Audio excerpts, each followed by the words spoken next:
स्वागत है आप सभी का ग्लोबल आईटीआई यूट्यूब चैनल पर। आज फिर मैं हाजिर हूं आप लोगों के सामने employability skill ITI first year के बच्चों के लिए न्यू क्वेश्चन बैंक का सॉल्यूशन लेकर।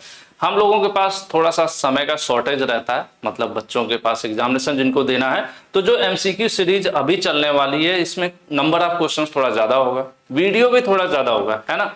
कि जैसे पहले हम लोग क्या करते थे, वीडियो की लेंथ ज्यादा होगी, पहले 15-20 मिनट 40 मिनट की अधिकतम वीडियो जो होती है, हो सकता है वीडियो थोड़ी लंबी हो जाए। और मैं आपको पूरा एक्सप्लेन कर देता हूं कि कौन कौन से मॉड्यूल हैं जिनके क्वेश्चन हमें करना है और किस वीडियो में किस मॉड्यूल का क्वेश्चन करा रहे हैं, ये भी हम साथ के साथ आपको क्लियर करते हुए चलेंगे।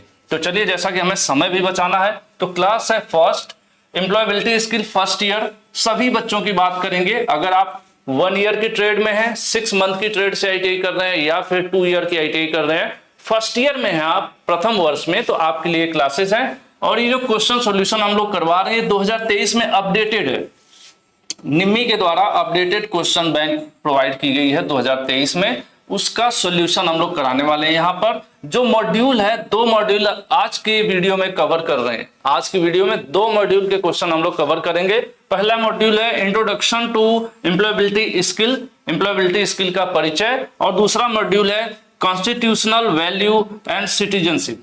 ठीक है, इसमें हमारा संविधान है उससे रिलेटेड और नागरिकता से रिलेटेड जो क्वेश्चंस हैं वो होने वाले हैं, तो उसको हम लोग करवाएंगे। और जो क्लास कराएंगे क्लास से रिलेटेड, जैसे क्लास 1 है तो इसका पर्टिकुलर पीडीएफ अलग रहेगा, हर क्लास का अपना एक पीडीएफ होगा। तो जो हिंदी प्लस इंग्लिश में रहेगा, जो आपको पढ़ने में भी आसानी रहेगी, प्लस परीक्षा भी एम्प्लॉयबिलिटी स्किल फर्स्ट ईयर की होगी, तो उसमें क्वेश्चन भी डुअल लैंग्वेज रहेंगे। जस्ट हम यहाँ पर जैसे कराएंगे वैसे ही रहेंगे, इंग्लिश प्लस हिंदी। ठीक है, तो जैसे क्लास 1 है तो क्लास 1 की पीडीएफ आपको इस वेबसाइट पर मिल जाएगी। जैसे क्लास 2 आएगा, क्लास 2 की अपडेट होगी, मतलब क्लास के साथ पीडीएफ भी वेबसाइट पर अपडेट होता रहेगा। ठीक है, चलिए आगे बढ़ते हैं। जो मॉड्यूल कौन कौन सा एम्प्लॉयबिलिटी स्किल फर्स्ट ईयर जो है यहाँ पर, उसकी बात कर लेते हैं। जो क्वेश्चन बैंक में मॉड्यूल दिया है, मॉड्यूल 1 इंट्रोडक्शन, मॉड्यूल 2 सिटीजनशिप नागरिकता, मॉड्यूल 3 प्रोफेशनल स्किल्स जो है 21st सेंचुरी में प्रोफेशनल बनने के लिए हमें क्या क्या जरूरत होने वाली है, communication, basic English, essential digital skill में आईटी हम लोग पढ़ने वाले हैं, कंप्यूटर से रिलेटेड, इंटरनेट से related question, diversity and inclusion, financial and legal literacy, financial में बैंकिंग सिस्टम, फोन पे, यूपीआई वगैरह, payment, online banking, net banking, ये सब पढ़ने वाले हैं। एंटरप्रेन्योरशिप उद्यमिता, व्यवसाय, बिजनेस से रिलेटेड पढ़ने वाले हैं।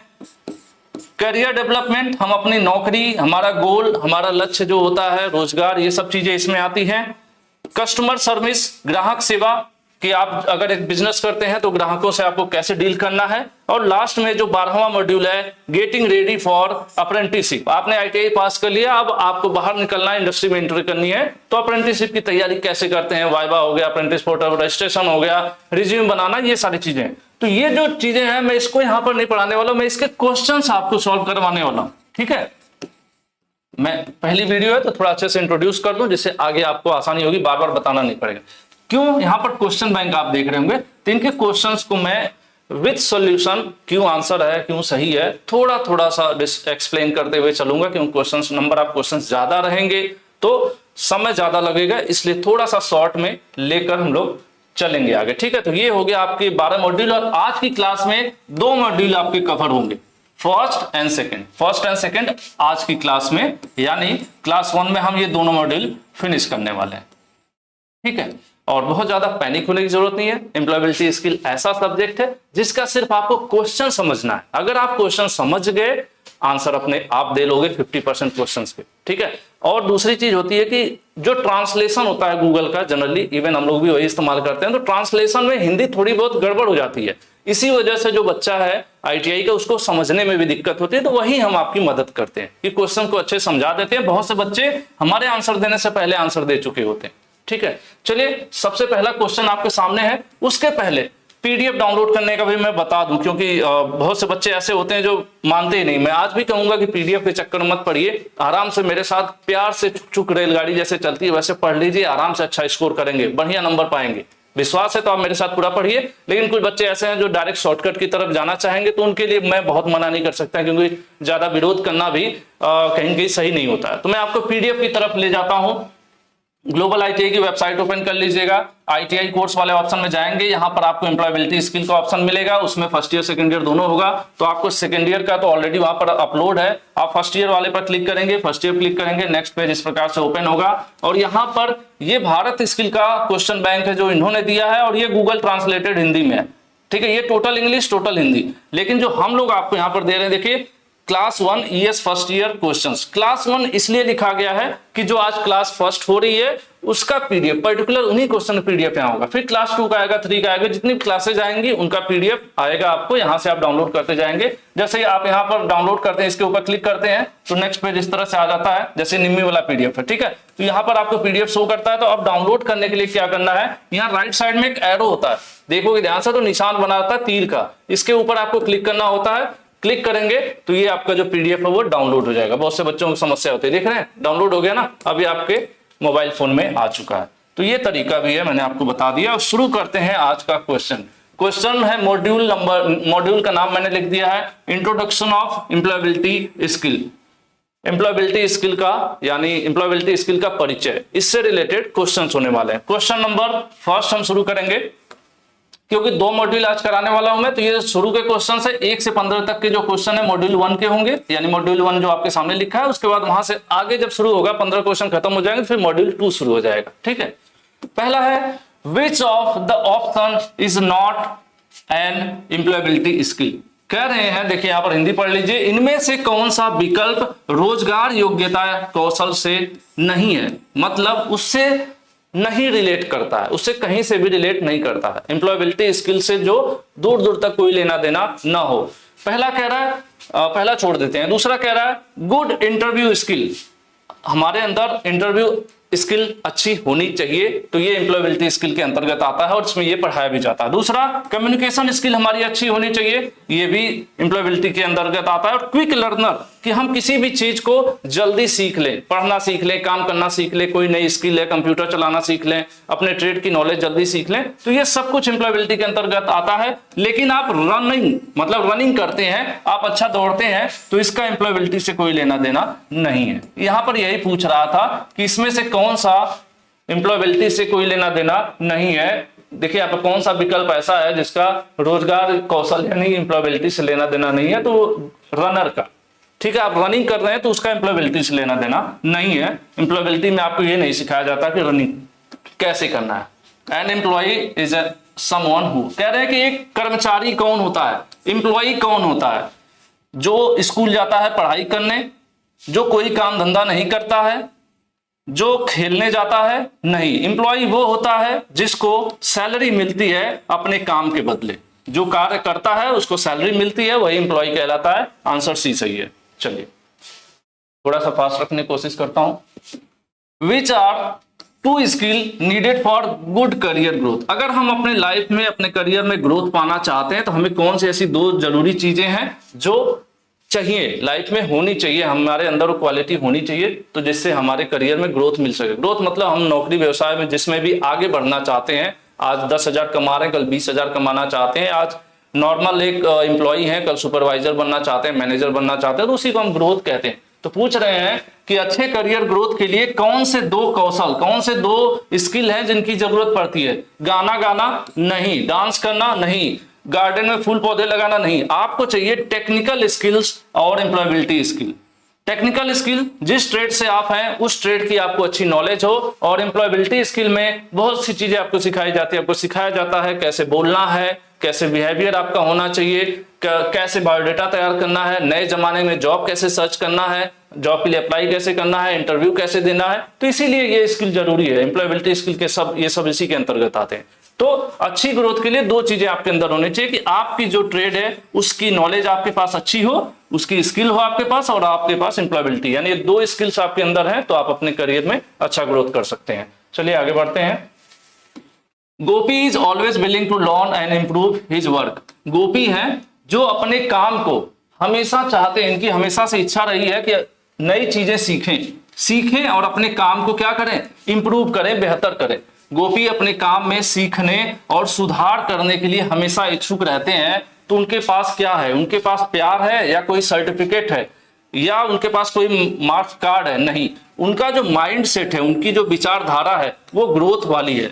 उनकी जो विचारधारा ये है कि नहीं, मुझे लाइफ में कुछ करना है, अच्छे पद पर जाना है। कुछ लोग होते हैं जो मिल गया सो मिल गया, बस जय सिया राम मस्त रहते हैं, तो उस विचारधारा की ये नहीं है। इनकी विचारधारा कैसी है, इनकी मानसिकता है कि मैं लाइफ में ग्रोथ करूंगा। तो लाइफ में ग्रोथ करने के लिए आपको क्या करना होता है, हमेशा कुछ न कुछ नई चीजें सीखनी होती हैं, और जो कर रहे होते हैं उसको इंप्रूव करना होता है और बेहतर करना होता है। ठीक है, तो आंसर आपका सी सही हो जाएगा। मुझे लग रहा है सब ऑलरेडी आपको आ रहा होगा, जैसे सवाल आपके सामने है, the meaning of employability skill. क्या है एम्प्लॉयबिलिटी स्किल का क्या अर्थ है? ठीक है, skill to get a job, बढ़िया जॉब पाने के लिए जो आपके पास कौशल है। Skill to be a good employ, अच्छा कर्मचारी बनने के लिए जो आपके अंदर कौशल है। Skill for a good communication, अच्छा कम्युनिकेशन करने के लिए आपके अंदर जो कौशल है। ये सब क्या है, सब कुछ होता है एम्प्लॉयबिलिटी के अंतर्गत। लेकिन जो क्वेश्चन बैंक में आंसर दिया है, क्वेश्चन बैंक में आंसर दिया है कि आप अच्छे एम्प्लॉय बन सकें, उसके लिए जो क्या होता है, अच्छा एम्प्लॉय बनने के लिए जो कौशल होता है उसको एम्प्लॉयबिलिटी स्किल कहते हैं। ठीक है, तो हम लोग यही लेकर चलेंगे फिलहाल के लिए।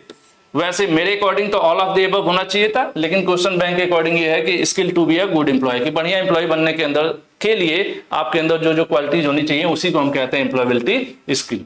तो ये भी चलेगा, क्योंकि रोजगार कौशल की बात हो रही है, तो ये भी बहुत गलत नहीं है, यहाँ पर चल सकता है। ठीक है, आंसर भी सही होगा। चलिए नेक्स्ट है, When we learn something online it is called। देखिए हम लोग पढ़ाई दो तरीके से करते हैं, एक तो ऑफलाइन करते हैं, क्लास में जाते हैं, कोचिंग करते हैं। एक तरीका होता है कि हम लोग ऑनलाइन पढ़ते हैं, वेबसाइट पर चीजें, किसी चीज के बारे में जानकारी चाहिए, वेबसाइट पर सर्च कर लेते हैं, यूट्यूब पर सर्च कर लेते हैं, या फिर आप global ITI mobile app download किए हैं, वहां से पढ़ाई कर रहे हैं, आपने वहां पर कोर्स ज्वाइन किया, इलेक्ट्रीशियन फिटर पढ़ाई की, एम्प्लॉयबिलिटी स्किल पढ़ाई किया, यूट्यूब चैनल पर आप आए और पढ़ाई किए। तो इन सब में आप क्या इस्तेमाल कर रहे हैं, इन सब में आप इस्तेमाल कर रहे हैं इंटरनेट, और साथ में मोबाइल, टैबलेट या फिर लैपटॉप इस्तेमाल कर रहे हैं। तो इंटरनेट के माध्यम से जो कुछ भी पढ़ाई की जाती है उसे आप ऑनलाइन कहते हैं, और जो ऑनलाइन पढ़ाई होती है उसको ई लर्निंग कहा जाता है।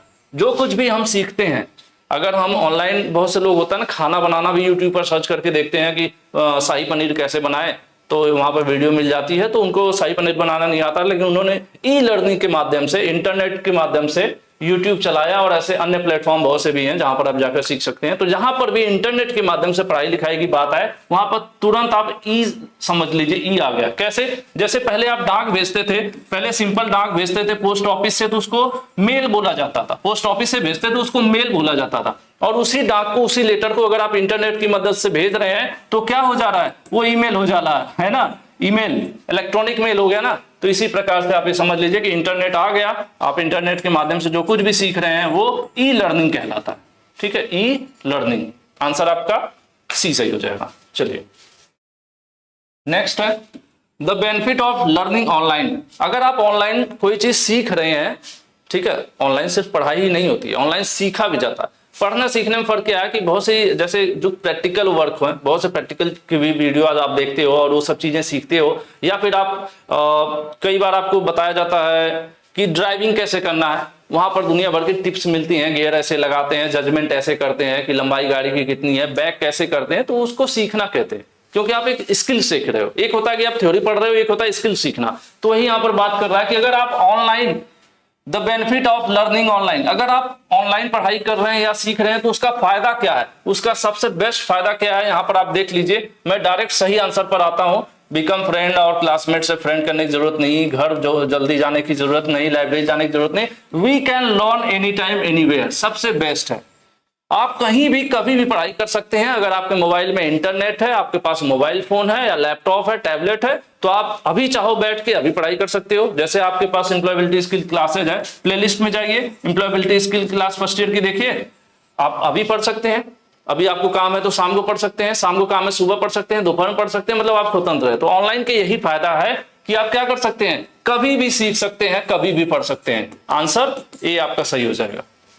ठीक है, next, Which of these is an employability skill portal? कह रहे हैं इसमें से एक ऐसा कौन है जहां से हम सीख सकते हैं। ये एक एम्प्लॉयबिलिटी स्किल का पोर्टल है, समझ लीजिए, जहां से हम स्किल्स और नॉलेज या ई लर्निंग कर सकते हैं, कुछ सीख सकते हैं। तो वो बताइए। फेसबुक पर हम लोग नॉलेज नहीं लेते हैं, हमारे जो नॉलेज के लिए लगातार आप लोग जानते हैं, भारत स्किल है, इंडिया गवर्नमेंट की वेबसाइट है, जहां पर ITI स्टूडेंट्स के लिए ई लर्निंग मटेरियल प्रोवाइड किए जाते हैं। ई लर्निंग मटेरियल प्रोवाइड किए जाते हैं जहां से आप अलग अलग चीजें सीखते हैं, पढ़ते हैं। ठीक है, तो यहाँ पर आपका आंसर बी हो जाएगा। नेटफ्लिक्स पर आप मूवीज देख सकते हैं, मजा कर सकते हैं, हॉटस्टार पे सीरियल्स देख सकते हैं और बहुत कुछ आता है। फेसबुक पर तो बताना ही नहीं है। तो यहाँ पर आंसर आपका बी सही है। चलिए आगे बढ़ते हैं। ये सब तो आपको आ रहा होगा जहां तक मुझे संभावना है। Ram works as a fitter in a company. Ram है फिटर की आईटीआई करने के बाद एज अ फिटर एक कंपनी में काम कर रहे हैं। He want to upgrade his trade skill and employability skill in his free time. देखिए राम है, व्हाट शुड ही डू? नौकरी करते हैं, फिटर से आईटीआई किया उन्होंने और फिटर एक फिटर का ही जॉब। फिटर मतलब जो असेंबली करने का काम करते हैं उनको फिटर बोला जाता है जनरली। तो फिटर का काम करते हैं किसी फैक्ट्री में। अब वो चाहते हैं कि अपनी फिटर ट्रेड की नॉलेज भी बढ़ा लें और साथ में एम्प्लॉयबिलिटी स्किल भी सीख लें। तो ऐसे में उनको क्या करना चाहिए कि ये चीजें वो सीख पाए? और ये कब सीखना चाह रहे हैं? 8 घंटे की ड्यूटी करने के बाद कुछ समय उनके पास बच रहा है, थोड़ा बहुत समय 2 घंटे चाहते हैं कि पर डे मैं कुछ सीख पाऊं। तो उसके लिए उनको क्या करना चाहिए? आंसर आप दीजिए। उनको खेलना चाहिए? नहीं। उनको न्यूज देखना चाहिए? नहीं। उनको क्या करना चाहिए? नौकरी छोड़ देना चाहिए? नहीं। उनको ऑनलाइन कोर्स ढूंढ लेना चाहिए या ऑफलाइन कोर्स? अपने आसपास कोई सेंटर ढूंढ लेना चाहिए जहां पर कुछ कोर्स वगैरह कराया जाता हो, जहां शाम को 1 घंटा जा सके, या फिर कोई ऑनलाइन कोर्स ज्वाइन कर लेना चाहिए जहां से वो अपनी चीजें पढ़ सके। जैसे 2-3 एक्स एम्प्लॉय हैं, आर्मी से रिटायर्ड हैं और उन्होंने आईटीआई कर रखा है और हमसे जुड़े हुए हैं। फिटर पर स्पेशली अभिषेक सर की क्लासेस ज्वाइन कर रखे हैं। तो वो क्या कर रहे हैं? उन्होंने अपनी नौकरी कर ली, आईटीआई भी है, अब उन्होंने कोर्स ज्वाइन कर लिया। क्योंकि आपको पता है आर्मी वगैरह में रिटायरमेंट जल्दी हो जाता है, 15 साल पर लोग सर्विस से बाहर आ जाते हैं, तो बाद में उनको थोड़ा वेटेज भी मिलता है अन्य वैकेंसीज में। तो उनको एक्स्ट्रा सीखना था तो ऑनलाइन उन्होंने माध्यम चूज कर लिया, है ना। तो यही चीजें यहाँ पर भी है। नौकरी छोड़ने की जरूरत नहीं है, आप सीख सकते हैं। आंसर सी सही है। पार्ट टाइम में आप कहीं आसपास कंप्यूटर सेंटर वगैरह है या फिर कोचिंग सेंटर ज्वाइन कर सकते हैं। जीना want to enroll for e learning course. Most important thing she need. कह रहे हैं कि ये जीना मैडम है और ये ऑनलाइन कुछ पढ़ाई करना चाहती है, कोई कोर्स है ऑनलाइन, उसको वो ज्वाइन करके पढ़ाई करना चाहती है। तो उनके लिए क्या जरूरी है कि उनके पास होना चाहिए? पेपर पेन होने से फर्क नहीं पड़ता, किताबें होने से फर्क नहीं पड़ता, कपड़े होने से भी फर्क नहीं पड़ता। जरूरी है कि उनके पास मोबाइल हो या कंप्यूटर, कोई एक होगा या टैबलेट होगा, तभी वो कोर्स ज्वाइन कर पाएंगे ऑनलाइन। क्लियर है ना? तो बहुत आसान है एम्प्लॉयबिलिटी। क्वेश्चन समझिए, आंसर आप खुद दे लेंगे। मेरी बात से जितने लोग सहमत हैं नीचे कमेंट जरूर करिएगा। इन टूडेज टाइम, आज के समय में skill has become a basic skill requirement in many job. कह रहे हैं कि ऐसी स्किल है जो बहुत से जॉब में बहुत कॉमन सी हो गई कि भाई इसकी जरूरत पड़ेगी ही पड़ेगी। ठीक है, आज के समय में कई नौकरियों में कौन सा, यही हमें आपको बताना है, कौन सा ऐसा कौशल है जो एक बेसिक कौशल बन गया है जिसकी आवश्यकता लगभग हर जगह पड़ने ही लगी है। यहां पर बताइए, आपको नौकरी में एक्टिंग करने की जरूरत नहीं है, हर नौकरी में पेंटिंग डांसिंग करने की जरूरत नहीं है, लेकिन आपको कंप्यूटर इंटरनेट का इस्तेमाल करने आना चाहिए। लगभग हर नौकरी में ये पसंद करते हैं, गवर्नमेंट जॉब है या प्राइवेट जॉब है, हर आदमी सोचता है कि जो मेरा एम्प्लॉय है वो उसको कंप्यूटर और इंटरनेट इस्तेमाल करने आता हो, उससे अवेयर हो, छोटे से लेटर के लिए वो 4 किलोमीटर मार्केट ना जाना पड़े। ठीक है, तो यहां पर जो स्किल है कौन सी स्किल कहलाएगी? डिजिटल स्किल कहलाएगी। डिजिटल स्किल आप ध्यान रखिए, डिजिटल स्किल मतलब आईटी से बात हो रही, आईटी की बात हो रही है, इंफॉर्मेशन कंप्यूटर की बात हो रही है, ठीक है, इंटरनेट की बात हो रही है। तो यहां पर कौन सी स्किल बड़ी कॉमन सी हो गई है? डिजिटल स्किल बहुत कॉमन हो गई है, जो जरूरत पड़ती है लगभग हर नौकरी में। इसको मांगा जाता है कि कंप्यूटर तो आना ही चाहिए। आंसर बी सही है। चलिए नेक्स्ट, ब्लैंक है, यहां पर आपको सही आंसर इसमें से देना है। Jobs help to reduce pollution, preserve the environment and planets. ठीक है, कह रहे हैं कि पृथ्वी पर जो पोल्यूशन हो रहा है, पोल्यूशन को घटाने के लिए और एनवायरमेंट को वापस सही करने के लिए, जो एनवायरमेंट प्रदूषित हुआ है उसको प्रदूषण हटाना, उसको दोबारा से नॉर्मल एनवायरमेंट बनाने की कोशिश करना और प्लैनेट को बचाना। ठीक है, प्लैनेट को बचाना क्या कहा जाता है उसको? तो उसको हम लोग ग्रीन जॉब्स बोलते हैं। ग्रीन जॉब, अगर आप ग्रीन जॉब ढूंढोगे गूगल पे, ग्रीन जॉब्स मतलब ये काम बहुत से अलग अलग विभाग बनाए जाते हैं, पोल्यूशन कंट्रोल बोर्ड वगैरह भी बनाए जाते हैं। सभी सरकारें, सभी देश अपने यहाँ सरकार में ऐसे बोर्ड बनाए जाते हैं जिनका ये काम होता है, उसको हम ग्रीन जॉब कहते हैं। कि ये जगह जगह जैसे गंगा की सफाई हो गई, या जैसे पोल्यूशन जहां हो रहा है वहां पे गाड़ियां, डीजल गाड़ियों को बंद करना हो गया, इलेक्ट्रिक गाड़ियों को बढ़ावा देना हो गया, तो ये सब क्या है? ये सब ग्रीन जॉब्स कहलाता है। ठीक है, तो यहाँ पर आंसर सी सही हो जाएगा। कोई नौकरी नहीं है, ये कोई नौकरी नहीं है। कहीं जॉब से आप ये समझ रहे हो, जॉब से मतलब नौकरी का नहीं, ये कार्य का हो गया यहाँ पर मतलब। ठीक है, कि कौन सा कार्य है जिससे ये प्लेनेट को बचाया जाता है पोल्यूशन से, ठीक है, तो वो ग्रीन जॉब्स कहलाता है। ठीक है, सॉफ्टवेयर हार्डवेयर का इसमें कोई लेना देना नहीं है, कारपेंटर लकड़ी वाला होता है, तो आंसर सी सही हो जाएगा। चलिए आगे चलते हैं। ओबीएस आर इंपॉर्टेंट बिकॉज, देखिए अवलोकन महत्वपूर्ण है। अवलोकन मतलब ऑब्जर्वेशन, ठीक है, ओबीएस मैंने देखा है गूगल पे, तो ऑब्जर्वेशन जो है इसका कहीं कहीं पे ऑब्जर्वेशन आ रहा था, एक जगह बर्ड सेंचुरी आ रहा था, तो ये बात हो रही है सब मिलाकर हमारे इन्वायरमेंट को बचाने की ही, कि हम अगर ऑब्जर्व करते हैं कि कहाँ पे पोल्यूशन बढ़ रहा है, किस एरिया में किस वजह से बढ़ रहा है, तो यही कैलकुलेशन ही है यहाँ पर। ठीक है, तो ये क्या करता है ओबीएस, ओबीएस का काम यही है, it's easy to do, it is for city employ, नहीं ये सब नहीं है, ये है आपका पहला answer. They help protect environment, क्या करते हैं, ऑब्जर्वेशन करके बचाया जाता है कि कौन सी जगह कितनी पोल्यूटेड हो रही है, पोल्यूशन का कारण क्या है, तो ये क्या करता है, एक तरह से ये जो अवलोकन का मतलब है कि ऑब्जर्वेशन करना, शहरों को, जगहों को, देश को ऑब्जर्व करना कि कहाँ पे क्या प्रॉब्लम है, तो ये क्यों किया जाता है, जिससे कि हम इन्वायरमेंट को प्रोटेक्ट कर सके, प्रदूषण से बचा सके अपने वातावरण को। ठीक है, तो उसी के लिए ओबीएस महत्वपूर्ण है। ठीक है, आंसर आपका यहाँ पर ए सही हो जाएगा। नेक्स्ट है, गीता है just completed her education, Geeta ने जस्ट अपनी पढ़ाई कर ली है। She had join a basic English course to improve her skill. ठीक है, देखिए गीता ने पढ़ाई कर लिया, गीता ने मान लेते हैं आईटीआई कर लिया, अब उसके बाद वो खाली हो गई है, अभी रिजल्ट नहीं आया है, तो गर्मियों की छुट्टियां भी हो गई है समझ लीजिए, तो अब उनके पास में एक इंग्लिश स्पीकिंग कोर्स कराते हैं, कोई टीचर होंगे उनके यहाँ, उन्होंने जाकर ये कोर्स ज्वाइन कर लिया, तो अब वो अपना क्या इंप्रूव करना चाहती हैं, वो कौन सी स्किल सीख रही है। अगर वो कंप्यूटर सीखने गई होती तो मैं बोलता है कि वो डिजिटल स्किल सीखने गई है, लेकिन वो इंग्लिश बोलना सीखने गई है, इंग्लिश सीखने गई है, तो क्या हुआ, इंग्लिश सीखने गई है मतलब इंग्लिश क्या करेंगी, वो बोलेंगी, बोलेंगी तो क्या होगा, वो कम्युनिकेशन होगा। ठीक है, तो यहां पर कौन सी स्किल हो जाएगी, अगर वो इंग्लिश सीखने गई है तो उसमें डांस नहीं सिखाया जाएगा, लड़ाई करना नहीं सिखाया जाएगा, उसमें सिखाया जाएगा कम्युनिकेशन, बातचीत करना, तो यहां पर आंसर आपका कौन सा सही हो जाएगा, सी सही हो जाएगा। चलिए next, Ram is planning to start his own business, which option would be suggest. देखिए राम है, वो प्लान करने जा रहे हैं बिजनेस, पढ़ाई वढ़ाई कर लिया, अब उनके माइंड सेट है, उनका दिमाग है कि चलो मैं बिजनेस करने वाला हूं, तो अब 4 ऑप्शन है, आप बताइए उनको कौन सा वाला बिजनेस आप सजेस्ट करोगे। अगर कोई आपसे पूछे भाई मैं बिजनेस करने वाला हूं, आपको कोई दोस्त पूछ रहा है, तो ऐसे में आप कौन सा सजेशन देंगे इन चारों में से। आप उसे कहेंगे कि कैसेट बेचना शुरू कर दो, जो पहले कैसेट बजते थे ना गाने वाले, भाई वो कैसेट बेचेगा तो खरीदेगा कौन, उसका तो जमाना निकल गया ना। या फिर आप कह देंगे कि वीडियो जो किराए पर पहले सीडी वगैरह मिलती थी ना, 10 रुपए दे के 2 दिन के लिए घर लाते थे, मूवी देख के फिर सीडी वाले को वापस कर देते थे, वो वाला तुम बिजनेस शुरू कर दो। अब तो किसी के पास सीडी ड्राइव ही नहीं है, वो डीवीडी बंद हो गई, तो कौन खरीदेगा, कौन किराए पर लेगा, फेल हो जाएगा ना। अब 2 ऑप्शन है, एक ऑनलाइन है और एक जीरोक्स। जीरोक्स कॉपी से बेहतर है कि हम क्या कहेंगे उसे, ऑनलाइन स्टोर खोल ले। ऑनलाइन स्टोर ऐसा स्टोर जिसकी अपनी वेबसाइट होती है, जहां पर लोग सामान ऑर्डर करते हैं।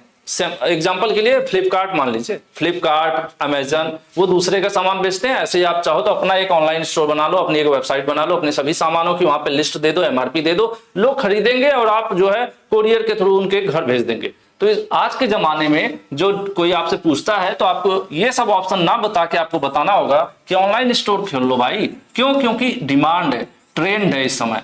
ठीक है, इस समय बिजनेस इसी में है, तो इसलिए ये सजेस्ट करेंगे। ठीक है, यही यहां पर पूछ रहा था। अब हम लोगों का नया मॉड्यूल आ गया, module name constitutional value and citizenship. इसमें क्वेश्चन नंबर, ठीक है, value and ethics help us to build good. Good के आगे ब्लैंक है, वहां पर आपको बताना कि जो वैल्यूज एंड इथिक्स है, नैतिकता की बात हो रही है। नैतिकता क्या होता है, जनरली एक एग्जांपल दे दूं, आप एक बस स्टैंड पर हैं, ठीक है, आप बैठे हुए हैं, अचानक से आपके सामने एक पर्स गिर गया किसी व्यक्ति का, आप पर्स पा गए, उसमें ढेर सारा पैसा है, पैसा।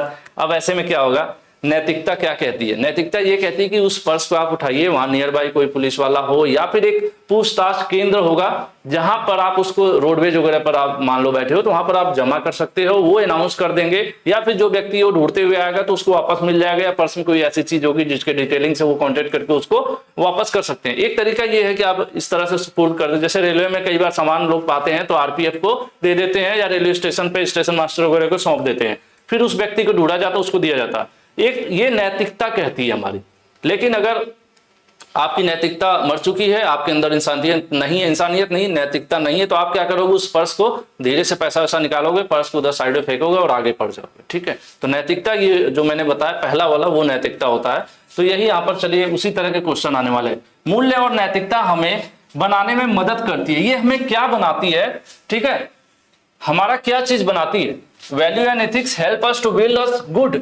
गेम में नहीं है, खेल कूद से कोई लेना देना नहीं है, पढ़ाई लिखाई से इसका कोई लेना देना नहीं, किराया से लेना देना नहीं, वो हमारे व्यवहार को बनाती है। और एक अच्छा आदमी कौन होता है, एक अच्छा व्यक्ति कौन होता है, जिसका व्यवहार बिहेवियर अच्छा होता है वही व्यक्ति अच्छा कहलाता है। ठीक है, जिसका बिहेवियर अच्छा होता है वही व्यक्ति अच्छा कहलाता है। तो यहां पर आंसर आपका बी हो जाएगा कि जो नैतिकता है, जो वैल्यूज है, जो नैतिकता है वो क्या बिल्ड करती है, वो हमारा बिहेवियर दर्शाती है। ठीक है, यहां पर आंसर आपका बी सही हो जाएगा। नेक्स्ट है values decide that of a person.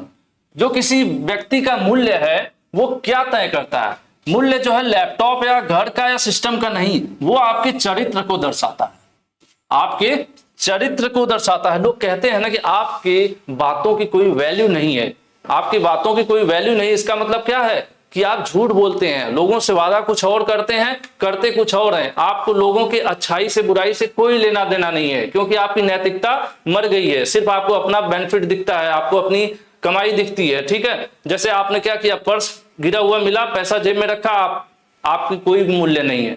ठीक है, तो वही चीज है, मूल्य ये होता है कि हमने इससे क्या दर्शाता है, इससे हमारा कैरेक्टर बनता है। जो बड़े बड़े पहले के लोग थे जिनका हिस्ट्री में नाम आता है, उनको महान बोला जाता है। क्यों? क्योंकि उनकी वैल्यूज थी, उनके बातों की वैल्यूज थी, उनके कार्यों की वैल्यूज थी, उनका खुद का अपना वैल्यू था, एक कैरेक्टर का उनका वैल्यू था, उनकी नैतिकता थी, है ना। तो यही चीज है यहाँ पर। तो जो मूल्य है, जो वैल्यूज है, वो क्या डिसाइड करती है, वो हमारे या इंसान के कैरेक्टर को दर्शाती है कि इंसान कैसा है। ठीक है, आंसर ए होना चाहिए, है मतलब होना क्या चाहिए, है। और हर व्यक्ति को अपना एक वैल्यू बनाकर रखना चाहिए। It is not good for forward on social media. कह रहे हैं इसमें से ऐसा, इन चारों में से ऐसा क्या है जो सोशल मीडिया पर नहीं फैलाना चाहिए आंख बंद करके। ठीक है, अगर आपको फैलाना ही है तो आप ये वीडियो फैलाओ, अगर आपको अच्छी लग रही है तो ज्यादा से ज्यादा जितना मन कर सोशल मीडिया फैला दो। अगर मजा आ रहा हो, समझ में आ रहा हो, तो समझ में आना चाहिए, सारी मेहनत समझने का है। ठीक है, तो अगर कहा जा रहा है सोशल मीडिया पर क्या है जिसको फॉरवर्ड करना अच्छी बात नहीं है। देखिए, सोशल मीडिया पर आप मैसेज भेज सकते हैं, greeting, good morning, good evening भी कर सकते हैं, गाना भी शेयर कर सकते हैं, कोई दिक्कत नहीं है, लेकिन फेक न्यूज ना शेयर करें। ठीक है, आंसर ए सही है, फेक न्यूज मत शेयर करिए। ठीक है, चलिए आगे बढ़ते हैं, तो आपको पता रहा होगा। चलिए, a person with who respect and follows the law of country. एक व्यक्ति है जो अपने देश के नियम और कानून को रिस्पेक्ट करते हैं, फॉलो करते हैं। लॉ ऑफ कंट्री, हमारे जो देश के नियम कानून बने हैं उसको फॉलो करना इन द सेंस कि अगर रेड लाइट आ गई चौराहे पे तो चुपचाप हम रुक जाएं और इंतजार करें ग्रीन होने का। और एक होता है जैसे रेड लाइट आई टूं करके तिरछा मार के निकल गए, हो सकता हो आपके चक्कर में चौथा कहीं टकरा जाए बेचारा। ठीक है, तो ये उस व्यक्ति की हम बात नहीं करेंगे जो ऐसे निकल गया, हम उस व्यक्ति की बात करेंगे अगर कहीं ट्रैफिक भी लगा है तो अपनी लेन में रहता है, ना कि सिंगल लेन है और एक उधर से आने वाला है तो कुछ लोगों के अंदर खुजली होती है, जाके बेचारा इधर से भिड़ा देते हैं, फिर ट्रैफिक पुलिस वाला पसीने खाता है, परेशान होता है। वो भी तो हम आप जैसे इंसान हैं, वो 2 घंटा लग जाएगा उनको उस ट्रैफिक को खाली कराने के लिए, क्योंकि कुछ ऐसे ही लोग हैं जो अपने ही देश के कानून को नहीं मानते और टेढ़ा मेढ़ा काम करते हैं। ठीक है, फिलहाल यहाँ पर बात किया जा रहा है कि ऐसा व्यक्ति जो देश के कानून का सम्मान करता है उसको हम क्या कहेंगे, उसको हम जिम्मेदार व्यक्ति कहेंगे। उसे हम क्या कहेंगे, वो हमारे भारत के जिम्मेदार नागरिक हैं। जनरली देखे होंगे रेलवे स्टेशन पर लिखा रहता है कि एक जिम्मेदार नागरिक का फर्ज निभाइए, रेलवे आपकी संपत्ति है, उसको नुकसान मत पहुंचाइए। और कुछ लोग होंगे कुछ नहीं जाएंगे तो रेलवे कहीं से बल्ब, ट्यूबलाइट या पंखा हिला के ले जाएंगे, ऐसे भी हैं। तो ये वही चीज यहाँ पर बात हो रही है, समझ गए होंगे, आंसर सी वाला। ठीक है, चलिए आगे बढ़ते हैं। Rita found someone purse in office, she give it to office manager so that she has. लीजिए, अभी मैं कुछ देर पहले पर्स वाला बता रहा था, आपके सामने क्वेश्चन आ गया और आंसर आप दे लीजिएगा अपने मन से ही। काश सामने होते आप मेरे तो ज्यादा मजा आता सच में, लेकिन फिर भी मजा आ जाएगा मुझे। आप कमेंट जरूर करना यार, अपना फीडबैक देना, क्लास आज की कैसी लगी। ठीक है, तो ये बताओ, अभी मैं कुछ देर पहले बताता, रीता है, रीता को चलो हिंदी वाला पढ़ते हैं। हो हाँ, रीता को ऑफिस में, यहां से शुरू, रीता को ऑफिस में सोमोने का पर्स मिला। सोमोन क्या है? समोन लिखा है यार, देखो ये गूगल है। समोन मतलब किसी का पर्स मिला, ठीक है। रीता को ऑफिस में किसी का पर्स मिला। अब उसे क्या की, ऑफिस में गई, मैनेजर को दे देती है और उसे पता चलता है कि मैनेजर क्या करेगा, पता करेगा, जिसका उसको दे देगा, या कोई घूमते हुए आएगा ढूंढते हुए तो उसको दे देगा। लेकिन अब इससे रीता के बारे में क्या पता चलता है? क्या रीता एक पिलर है? नहीं, कुछ नहीं भाई। रीता गुस्से में है? नहीं। क्या वो दोस्त है? नहीं, वो ऑनेस्ट है। क्या है रीता? रीता ईमानदार है। ये इनसे उनकी ऑनेस्टी दिखती है, उनकी ईमानदारी दिखती है, ठीक है। तो हर व्यक्ति को कोशिश करना चाहिए ऑनेस्टी अपनी एक लेवल तक मेंटेन रखें। हम मानता हूं कभी कभी एक आध बार बेईमानी हो जाती है, लेकिन ठीक है, मैक्सिमम कोशिश करना चाहिए, ठीक है। यहाँ पर आंसर बी सही होगा। मुझे लग रहा है आप में से 90% लोग आंसर सही जानते रहे होंगे। चलिए, constitution of India is also called, ठीक है। भारत के संविधान को और क्या कहा जाता है? लो, ये तो वही बात हो गई। कॉन्स्टिट्यूशन मतलब इंग्लिश है, संविधान हिंदी है, तो बस यही पूछ रहा था। यहां से ध्यान से देखिए, देखिए क्या मतलब, आप तो आंसर आपको पता ही है ना। भारत के संविधान को क्या कहा जाता है भाई? भारत के संविधान को क्या कहा जाता है? भारतीय संविधान कहा जाएगा, कुछ नहीं, कंफ्यूज होने की जरूरत नहीं। Answer B. देखिए, भारतीय एकेडमी नहीं, एकेडमी नहीं, ये कोई उपन्यास नहीं है, ये कोई न्यूज़पेपर नहीं है, ये भारतीय संविधान है, ठीक है। तो सिंपल है, इंग्लिश को उन्होंने हिंदी में पूछा था, ऑलरेडी ट्रांसलेट होकर आंसर आपके सामने था। Answer B. India is sovereign country, that means it can make it own, ठीक है। भारत एक संप्रभु देश है, इसका मतलब है कि वह अपना बना सकता है। एक्चुअल में इंडिया जो है वो अपने रूल रेगुलेशन, जो अपने संविधान, भारत का अपना खुद का संविधान है, तो इसी की बात हो रही है कि जो देश है हमारा, ये क्या कर सकता है? तो ये अपना पैसा नहीं छाप सकता है, ये क्या कर सकता है? अपने रूल्स एंड रेगुलेशन बना सकता है। जैसे हमारे यहाँ ट्रैफिक का रूल कितना है, कितना फाइन लगना चाहिए, ठीक है, और जो कैटेगरी वाइज आरक्षण है, ये सारी चीजें जो कुछ भी है जो भारतीय संविधान में है, ये सब चीजें भारत स्वतंत्र है इसको बनाने के लिए। इसके लिए किसी और देश का इसमें कोई हस्तक्षेप नहीं है कि कोई और देश आए और कहे नहीं आप हेलमेट पर 100 रुपया लीजिए, 1000 रुपये ज्यादा हो रहा है, ठीक है। तो यही चीज यहाँ पर है, रूल एंड रेगुलेशन जो डिसीजन है, ये सब बनाने के लिए हमारा जो है कंट्री इंडिया जो है स्वतंत्र है। यहाँ पर आंसर डी सही हो जाएगा। नेक्स्ट है इंडियन कॉन्स्टिट्यूशन, भारतीय संविधान is a set of our country. कह रहे हैं हमारे देश का जो भारतीय संविधान है उसमें सेट ऑफ, कई सारा एक समूह है। किस चीज का समूह है?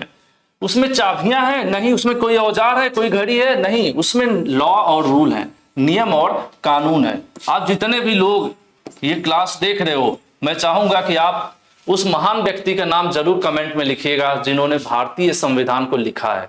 और मैं जानना चाहूंगा कि आप में से कितने लोग जानते हैं, और नहीं जानते हैं तो आपको जानना चाहिए, और ये अपने लिए एक प्राउड का भी विषय है, ठीक है। तो आप सभी लोग कमेंट जरूर करिएगा कि भारतीय संविधान को किस महान व्यक्ति ने लिखा है। आप सभी के कमेंट में देखना चाहूंगा, ठीक है। तो फिलहाल यहाँ पर आंसर सही है कि जो भारतीय संविधान, उसमें क्या है? नियम और कानून की एक किताब है, ठीक है।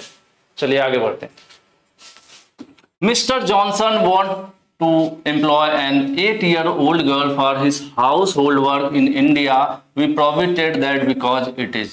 कह रहे हैं कि ये जॉनसन है, 8 वर्ष की एक बच्ची को अपने घर के कार्य के लिए, साफ सफाई, खाना बनाना, झाड़ू के लिए, ठीक है, हाउस होल्ड मतलब यही होता है, रखना चाहते हैं अपने यहाँ नौकरी पर। 8 वर्ष की बच्ची है, तो इंडिया में इसको निषेध किया गया है, मतलब ये बैन है। इंडिया में आप नहीं रख सकते हैं 18 वर्ष से नीचे के बच्चे को, आप फैक्ट्री के लिए या अपने काम पर, नौकरी पर नहीं रख सकते हैं। तो इसको क्या कहते हैं?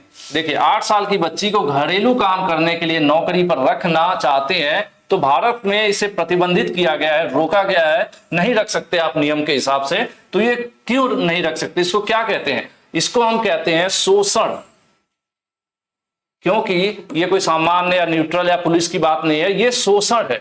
ये चाइल्ड मतलब बच्चों के खिलाफ एक तरह का शोषण है। तो उससे बचाने के अधिकार के अंतर्गत जो है आप यहां पर नहीं कर सकते हैं, बच्चे को नौकरी पर नहीं रख सकते हैं, ठीक है। आंसर आपका सी सही हो, ठीक है। Right against exploitation. नेक्स्ट है we have freedom to go to temple, हमें मंदिर जाने की आजादी है, चर्च जाने की आजादी है, मॉस्क्यू फॉर प्रेयर्स, मतलब मेरे ख्याल से ये मस्जिद की बात हो रही है, ठीक है। तो ये क्या दर्शाता है, एक्चुअल में ये हमारा भारत देश, यहाँ पर बहुत सी कल्चर्स हैं, बहुत से धर्म हैं, लेकिन सबके जबान पे पहला सेंटेंस होता है कि सभी क्या हैं, भारतीय हैं। पहले हम भारतीय हैं, उसके बाद हिंदू हैं, मुस्लिम हैं, सिख हैं, ईसाई हैं, ठीक है, क्रिश्चियन हैं। तो ये सारी चीज, तो हमारे यहाँ सभी समुदाय के लोगों को समान मतलब वैल्यूज दी जाती है, सबके लिए भारत के संविधान सबके लिए बराबर है, सबके लिए रूल रेगुलेशन सब कुछ बराबर है। तो ये जो चीज है इसको क्या दर्शाता है, ये हमारे देश के बारे में क्या दर्शाता है, ये कोई जिम्मेदारी नहीं है, कोई बेईमानी या ईमानदारी नहीं है, ये रिस्पेक्ट है। सभी एक दूसरे के धर्म का, सभी रिलीजन का क्या करते हैं, सभी रिलीजन का सम्मान करते हैं। आप किसी भी धर्म के हो, हम भले ही अपना धर्म मानते हैं लेकिन दूसरे के धर्म का भी सम्मान करते हैं। तो यहां पर जो आंसर होगा आपका रिस्पेक्ट होगा, ठीक है, answer D. Next, addition of harmful smoke gas chemical to environment in large quantity is called, पर्यावरण में बड़ी मात्रा में हानिकारक धुआं, गैस, केमिकल का शामिल होना क्या कहलाता है। क्या उसको हम हवा कहते हैं, क्या उसको हवा या उसको आंधी कहते हैं, नहीं, हम उसको पोल्यूशन कहते हैं। अगर हमारे वातावरण में गैस हो रही, गैस, धुआं और सब केमिकल मिक्स हो रहा है तो उसको क्या कहेंगे, हम कहेंगे ना कि हमारा वातावरण क्या हो रहा है, पोल्यूटेड हो रहा है, पोल्यूशन कहेंगे उसको, ठीक है। यहां पर आंसर बी सही हो जाएगा कि ये सब चीजें क्या है, ये सब पोल्यूशन है, वातावरण में इनका घुलना पोल्यूशन कहलाएगा। नेक्स्ट है cutting down trees for farming and housing purpose, कह रहे हैं कि हम लोग खेती करने के लिए और घर बनाने के लिए धीरे धीरे पेड़ों की कटाई कर रहे हैं, धीरे धीरे बहुत तेजी से कर रहे हैं, खत्म करते हुए जा रहे हैं, ठीक है। बहुत बुरी स्थिति होगी, उसी की वजह से देखिए आज ग्लोबल वार्मिंग क्या है, पृथ्वी गर्म होना, हमारा टेम्परेचर बढ़ते जाना, ये सब उसी का नतीजा है, ठीक है। खेती और आवास के लिए हम लोग लगातार क्या करते जा रहे हैं, ट्रीज को काटते जा रहे हैं। तो इसको हम क्या कहते हैं, क्या उसको भूमि कहेंगे, पेड़ काटना क्या कहेंगे, सिंपल सा मैंने क्वेश्चन बता दिया कि घर बनाने के लिए, खेती करने के लिए पेड़ों की कटाई करते हुए जा रहे हैं। तो जो पेड़ की कटाई करते हुए जा रहे हैं उसको क्या कहेंगे, क्या उसको जंगल कहेंगे, तकदीर कहेंगे, नहीं, उसको हम कहेंगे वनों की कटाई। कुछ नहीं, सिंपल है यार, कुछ भी नहीं है। कई बार जो क्वेश्चन है वही आंसर है। यहां भी कह रहा है कि पेड़ों की कटाई हो रही है ना, क्या हो रहा है, कटाई हो रही है, आंसर भी कह रहा है कटाई, ठीक है, सिंपल है। बस ये था कि डिफॉरेस्टेशन लिखा हुआ था इंग्लिश में, तो आपको हिंदी में थोड़ी सी कठिनाई होती है, हिंदी में जैसे आया समझ में आ गया, सेम चीज है ना। तो आंसर आपका ए सही हो जाएगा। नेक्स्ट है releasing chemical waste plastic into water is called, देखिए पानी में कुछ केमिकल्स जो फैक्ट्रीज वगैरह से दुनिया भर के केमिकल्स होते हैं वो मिलाना, कचरा मिलाना, प्लास्टिक को जो प्लास्टिक है, पॉलिथीन है या फिर अन्य प्लास्टिक वगैरह मटेरियल जो खराब हो रहे हैं उनको पानी में फेंकना क्या कहलाता है। अगर हम ये सब गंदगी जो है पानी में फैला रहे हैं तो वो वायु या साउंड पोल्यूशन नहीं कहलाएगा, धरती को नहीं हम किसको गंदा कर रहे हैं, ना तो हवा को, हम गंदा कर रहे हैं जल को, वाटर को। तो ये सब कहां हम फेंक रहे हैं, सब फेंक रहे हैं वाटर में, तो पोल्यूशन कहां होगा, वाटर में ना, सिंपल सा है। इसीलिए मैं आपको लगातार कह रहा था, डरना नहीं है, बस क्वेश्चन पढ़ना है, करते जाना है, ठीक है। Scientist are warning us that the rise in earth temperature causes, कह रहे हैं कि जो वैज्ञानिक हैं वो हमें लगातार वार्न करते रहते हैं कि जो टेम्परेचर है अर्थ का वो बढ़ रहा है लगातार, इसके बारे में हमेशा वार्निंग आती रहती है। तो इसको क्या कहते हैं, ठीक है, इसको क्या कहते हैं, लैंडस्लाइड, मतलब जब अगल बगल नदियां होती हैं, कटाव होता है मिट्टी का, उसको लैंडस्लाइड कहते हैं। और गर्म नहीं नॉर्मल है, पृथ्वी का गर्म होना ग्लोबल वार्मिंग कहलाता है। अभी कुछ देर पहले हम लोग बात कर रहे थे कि पेड़ वगैरह कटाई हो रही है तो ग्लोबल वार्मिंग जो है हो रहा है, तो ग्लोबल वार्मिंग कहलाता है जो हमारे अर्थ का टेम्परेचर, पृथ्वी का जो टेम्परेचर दिन पर दिन बढ़ता जा रहा है। और इसी के बारे में हमेशा वैज्ञानिक हमें चेतावनी देते रहते हैं, भैया सुधर जाओ, मानव जीवन का सत्यानाश करने पे क्यों लगे हो, ठीक है। चलिए next, Shyam avoid the use of plastic and chemical fertilizer he use following. देखिए श्याम है, उन्होंने प्लास्टिक इस्तेमाल करना बंद कर दिया, खेतों में फर्टिलाइजर जो केमिकल वाली खाद होती है, यूरिया और डाई वगैरह, वो डालना बंद कर दिया। तो उन्होंने क्या किया, अपना घरेलू गोबर वगैरह और कंपोस्ट खाद इस्तेमाल करना शुरू कर दिया इन्होंने। और आपने देखा होगा शहरों में इसका बड़ा कल्चर चला हुआ है कि इस तरह की सब्जी महंगी बिकती है कि कौन सी वाली है, ये केमिकल यूरिया वाली सब्जी नहीं है, ये नॉर्मल कंपोस्ट जो घरेलू गोबर वाली और जो कचरे वाली जो होता है ना, पेड़ पौधे कचरे से बनाई गई जो खादें हैं उससे जो सब्जी बना रहे हैं, तो वो महंगी बिक रही है। तो समय भी वही आ गया है, बीमारियां फैल रही है ना। क्यों फैल रहे हैं? क्योंकि हम लोग फर्टिलाइजर्स जो केमिकल्स इस्तेमाल कर रहे हैं ज्यादा पैदावार करने के लिए। तो ये कह रहे हैं कि श्याम ने ये सब बंद कर दिया, श्याम ने प्लास्टिक और रसायन उर्वरक का इस्तेमाल करना बंद कर दिया। तो वो क्या कर रहे हैं, इसका मतलब वो ग्रीन लाइफ स्टाइल को अपना रहे हैं। जैसे ग्रीन एनर्जी भी होती है ना, गवर्नमेंट भी तो यही कर रही है, डीजल पेट्रोल इन चीजों को रोकने की कोशिश कर रही है, इलेक्ट्रिक को बढ़ावा दे रही है और कह रही है कि आप लोग सोलर एनर्जी को इस्तेमाल करिए। तो सोलर एनर्जी क्या है, ये सब ग्रीन एनर्जी सोर्सेस है। ठीक है, पोल्यूशन बहुत से, अब डीजल के अपेक्षा पेट्रोल कम पोल्यूशन करता है, पेट्रोल के अपेक्षा सीएनजी कम पोल्यूशन करती है, सीएनजी से अपेक्षा अब बैटरीज पर आगे तो बहुत कम पोल्यूशन है, ना मात्रा है। तो यही है, ये सब जितना कुछ भी आएगा ऐसा कुछ, तो ये सब ग्रीन समझ लीजिए। ग्रीन मतलब यही है, पोल्यूशन को बचाना। ठीक है, तो इन्होंने ये सब चीजें हटा दिया। तो कौन सी लाइफ स्टाइल अपना रहे हैं, मॉडर्न नहीं, मॉडर्न और बीजी से मतलब नहीं है, वो ग्रीन लाइफ स्टाइल जो है अपना रहे हैं। आज की क्लास में इतना ही। अगर मजा आया हो तो कमेंट जरूर करिएगा। क्लासेस आपको कैसी लगी जरूर से जरूर मैं आपका फीडबैक आज के वीडियो पे चाहूंगा, क्योंकि फर्स्ट वीडियो है और मेरा ये पैटर्न कैसा लगा, मैं मैक्सिमम क्वेश्चन को लेकर चल रहा हूं और एकदम ऐसा भी नहीं है कि सिर्फ ऐसे ही करवा दे रहा हूं, थोड़ा कम सही लेकिन कॉन्सेप्ट को क्लियर करते हुए चल रहा हूं। तो एक मेरी कोशिश है, अगर अच्छी लग रही है तो वीडियो को जरूर लाइक कीजिएगा, शेयर भी कीजिएगा मैक्सिमम आईटीआई स्टूडेंट्स के बीच, जिससे थोड़ा अपना भी मोटिवेशन हो कि नहीं यार इसकी डिमांड है, इसकी जरूरत है बच्चों के बीच। ठीक है, तो आज के लिए इतना ही। चैनल पर नए हैं तो सब्सक्राइब जरूर कीजिएगा। ये सेंटेंस मैंने बहुत दिन बाद देखा नहीं है, भूला है क्योंकि मैं भूल जाता हूँ। तो आज के लिए इतना ही, धन्यवाद।